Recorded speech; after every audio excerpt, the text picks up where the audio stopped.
गुजरात के अमरेली जिले में भारी बारिश के बाद तस्वीरें जो है वो लगातार तबाही की सामने आने लगी हैं। लगातार बारिश और बाढ़ के तेज बहाव ने जनजीवन को पूरी तरीके से प्रभावित कर दिया है। तस्वीरें साफ तौर पर आप देख सकते हैं।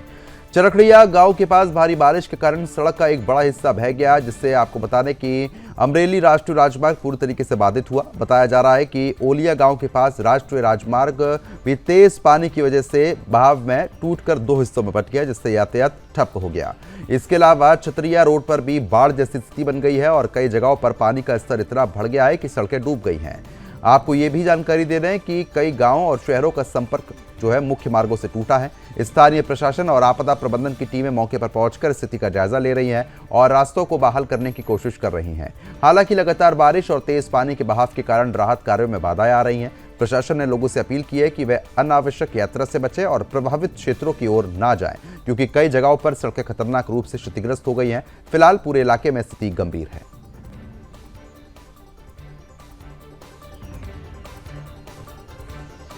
ब्यूरो चीफ उत्कल ठाकुर गुजरात से हमारे साथ जुड़ चुके हैं। उत्कल, जिस तरीके से मौसम बेहद ज्यादा खराब है, जानकारी आई है कि कई ऐसे रास्ते हैं जो पूरी तरीके से बंद हो चुके हैं, मार्ग अवरुद्ध हो गए हैं। क्या ताजा अपडेट है अभी इन मार्गों को लेकर और मौसम को लेकर? देखिए, गुजरात में बारिश सर्वग्राही रूप से पूरे गुजरात को कवर करते हुए आगे बढ़ चुकी है। सौराष्ट्र और दक्षिण गुजरात का जो जोन है, वहां बारिश ने बिल्कुल पकड़ जमा ली है। मतलब एक प्रकार से मानसून शुरू हो गया है, इस प्रकार की स्थिति है। सौराष्ट्र जो जोन है, जहां अमरेली की बात करी, वहां सीजन का 20% बारिश जो है वो हो चुका है, जिसमें अमरेली और जूनागढ़ का जो इलाका है वहां बारिश ने कहर ढा दिया है। मतलब वहां तो ये कहा जा सकता है कि सीजन का 60 से लेकर के 100% जो बारिश का जो प्रोपोर्शन होता है वो पूरा हो चुका है। मतलब आप समझ सकते हैं कि जहां गुजरात के बाकी इलाकों में बारिश जो है 15 से 17 या 20% तक पहुंची है, वहां अमरेली जूनागढ़ में 70 से 100% बारिश की शुरुआत में ही, मानसून की शुरुआत में ही हो चुके हैं। तो समझा जा सकता है कि रास्ते और बाकी के जो इंफ्रास्ट्रक्चर के हालत है वो वहां कैसे बने होंगे।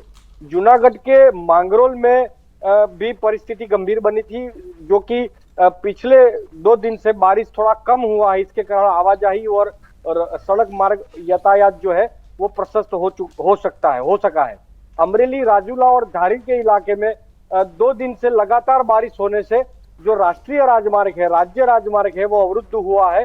कई जगह पर सड़कें टूट चुकी है, पुल जो है वो धंस चुके हैं और जो यातायात जो है वो अवरुद्ध हुआ है। लेकिन प्रशासन ने भी अपनी मुस्तैदी दिखाई है और धीरे से 2 दिन से जब बारिश कम हुई है, उसके बाद उन्होंने यातायात वो जो है शुरू करने का प्रयास प्रारंभ किया है। जी चलो ठीक है, क्योंकि जिस तरीके की स्थिति यहाँ पर लगातार बनी हुई है वो चिंताजनक तो है ही, लेकिन यातायात जरूर यहाँ पर शुरू हो गया है। लेकिन कुछ ऐसे मुख्य मार्ग हैं जो कई गांवों को जोड़ते हैं, वहां पर भी परेशानी है क्योंकि जलभराव की स्थिति है। वहां पर प्रशासन मदद कैसे पहुंचा रहा है?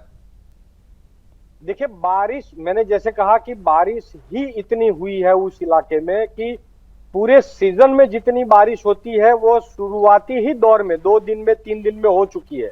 मतलब 35 से 40 इंच बारिश जो पूरे सीजन में होती है वो 2-3 दिन में ही वहां पड़ चुकी है। तो जो जगह बारिश के कारण जो पानी गिरता है, उसका जो मार्ग बन जाता है, उसके कारण कई सड़कें टूट चुके हैं, पुलिये धंस चुके हैं। जो अप्रोचेस हैं, जो मुख्य सड़क से गांव को जोड़ते हैं, वो कहीं बह गए हैं। तो प्रशासन ने बारिश कम होते ही या बारिश धीरी होते ही वो काम शुरू किया है, जिसको चुस्त दुरुस्त कार्यवाही कहे, ऐसा काम करना शुरू किया है। कहीं ना कहीं प्रशासन का जो कार्य है वो लगातार चल रहा है। बहुत बहुत शुक्रिया आपका तमाम जानकारी हमारे साथ साझा करने के लिए।